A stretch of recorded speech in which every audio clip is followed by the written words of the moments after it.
Hey, what's going on, y'all? Brother Doug here. So, as I do annually, I want to go over what I thought were the highlights of Comic Con of 2018. So, without further ado, let's get started. So, first things first, Batman Hush. So, I recently just read the story, I want to say last year on Comixology, and it was actually a pretty awesome Batman story. I'm like, man, they should adapt this.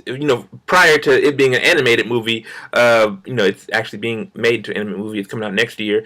I was saying they should take bits and pieces of this and put it in the DCEU. Lo and behold, they're making an animated movie about it. I'm like, oh wow, it's a pretty dope storyline.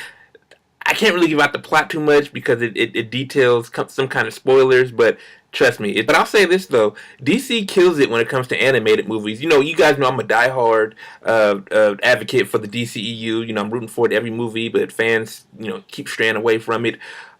If they would, I don't understand how the animated movies are far superior than that live action movies. Now, granted, I loved Wonder Woman, I love Justice League. I've seen the previews for Aquaman and Shazam, and I'll get to that in a bit.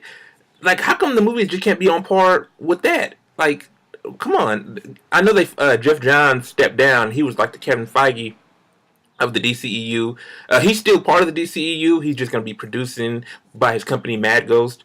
But my thing is, have somebody there that's full fledged. Jeff Johns is definitely full fledged in the DC universe. Don't get me wrong. All his movies have been great. All his stories, his comics have been great. But I don't know. It was just WB meddling, Warner Brothers meddling in each movie, and it just kind of, you see the end result. The second piece of news, Don Cheadle will be voicing Donald Duck in DuckTales Season 2.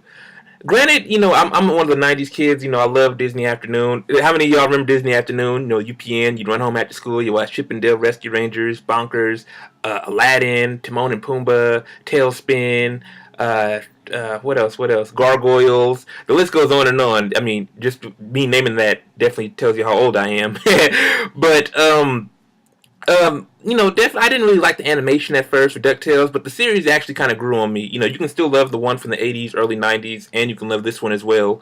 I'm a diehard Disney fan. Another piece of news, it didn't really pertain to Comic-Con, but then it kind of does since this director directed a comic book movie, Guardians of the Galaxy. James Gunn was fired because of some old tweets about rape, pedophilia, and the Holocaust.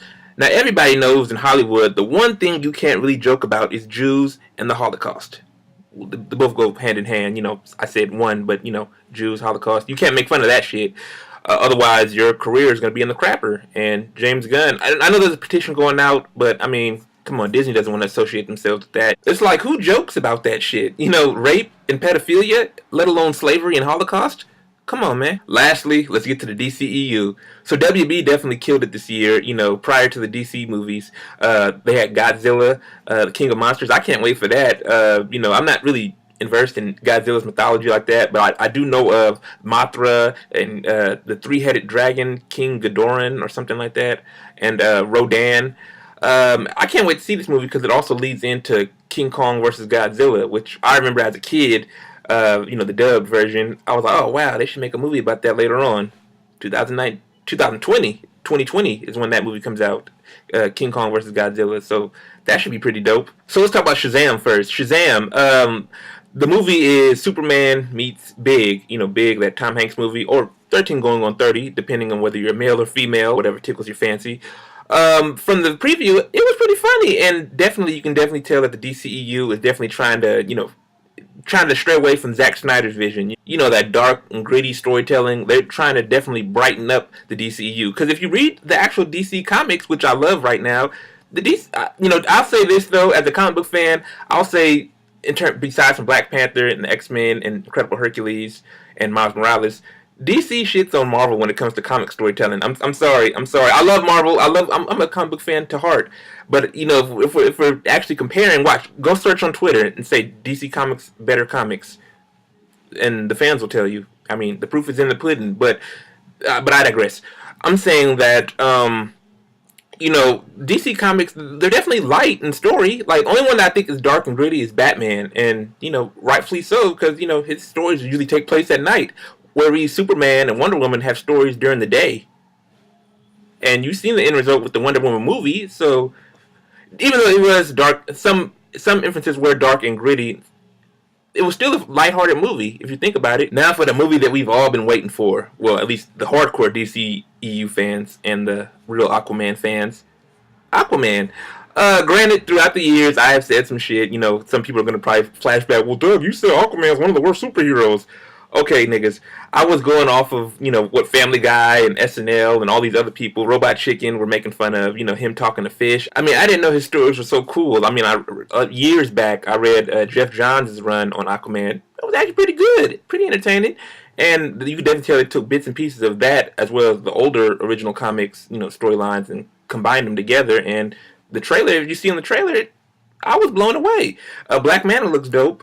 He's played by, I can't even pronounce his brother's name, but he's a black dude, and he's from the town, the Bay Area, Oakland, and he's definitely going to kill it, because what DC did, which was smart on Warner Brothers' part, they showed the public, us, the trailer, but the trailer that they showed at for Hall H at Comic-Con was completely different. It had like extended scenes. It had, for instance, they had a scene at the end where it had Aquaman, Jason Momoa, in the actual costume, the orange, the scaly shirt, and the basic Aquaman getup. So with Wonder Woman 1984, Aquaman, and Shazam coming out, I think the DCEU is in the right track. They are always in the right track, because people are just tired of seeing Marvel in the rain, and Ant-Man and the Wasp, and Infinity War is ending. People want something else. That's not to say I don't love the MCU. It's just, there can be other universes, and that's what the monster universe, King Kong, Godzilla, and the DCU is for. So there's that.